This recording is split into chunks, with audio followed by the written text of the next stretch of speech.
Hi అండి, అందరికీ నమస్తే. Welcome to my channel. ఈరోజు మన రెసిపీ పాతకాలపు చిన్న మటన్ ముక్కల ఫ్రై అండి. ఈ ఫ్రై కోసం నేను 1.5 kg మటన్ ముక్కలను చిన్న చిన్న పీసెస్గా కట్ చేసి తీసుకున్నాను.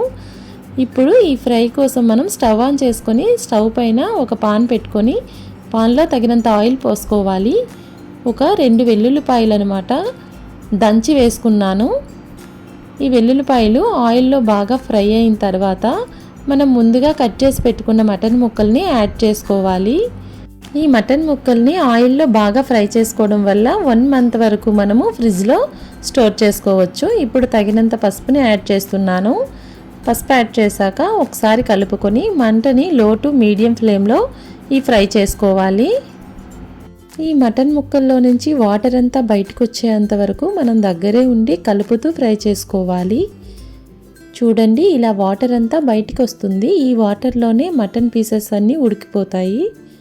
మటన్ ముక్కల్లో నుంచి వాటర్ అంతా ఇంకిన తర్వాత మన టేస్ట్కి తగ్గ సాల్ట్ని యాడ్ చేసుకోవాలి. ఈ ఫ్రై అన్నమాట రసంతో కానీ పెరుగన్నంతో కానీ పప్పుతో కానీ చాలా టేస్టీగా ఉంటుంది.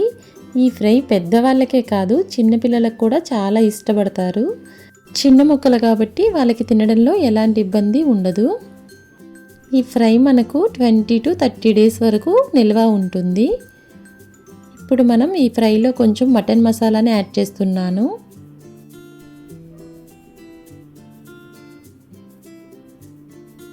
టూ స్పూన్స్ కారం యాడ్ చేసుకోవాలి. ఈ ఫ్రైకి కొంచెం కారం ఎక్కువగానే పడుతుంది.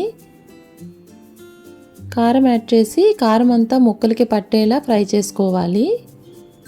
ముక్కల్లో నుంచి ఆయిల్ అంతా పైకి తేలి చిటిపటలాడేంత వరకు ఫ్రై చేసుకోవాలి. లాస్ట్లో కొంచెం అరచెక్క నిమ్మరసాన్ని యాడ్ చేసుకోవాలి. నిమ్మరసాన్ని యాడ్ చేసుకోవడం వల్ల ఫ్లేవర్ అయితే చాలా బాగుంటుంది.